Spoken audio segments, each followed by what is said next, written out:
অনেক কষ্টের কথা বলে। মাননীয় স্পিকার, আপনার কাছে অনুরোধ করি, আল্লাহর হস্তে সংসদ সদস্যরা বিদ্যুৎ জ্বালানি নিয়ে কথা বলেন না।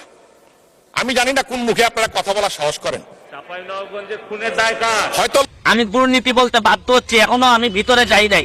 কারণ হচ্ছে গিয়ে একই বাসায় একই মানুষের কিভাবে 1300 আর 4000 কেমনে বিল হয়, এইটা আমি মানুষ দেখেন, এই বিলের কাগজ সব ছাড়া আমি কথা বলতে চাই না। কাগজ আমার কাছে 5 মাসের কাগজ জমা হয়েছে, এই জন্য আপনাদের সামনে দুইটা কথা বলতে চাই। আবার কত বড় দেখেন, শেখ হাসিনার উদ্যোগ, ঘরে ঘরে বিদ্যুৎ, শেখ হাসিনার নাম ব্যবহার করে এরা এই বাটপারি শুরু করছে। এই করোনাকালীন সময়ে আমি বাসায় ছিলাম না, আমি আমার গ্রামের বাড়ি ছিলাম। এই গ্রামের বাড়িতে থাকাকালীন সময়ে দেখছি আমার বিল 3500 টাকা বিল আসছে।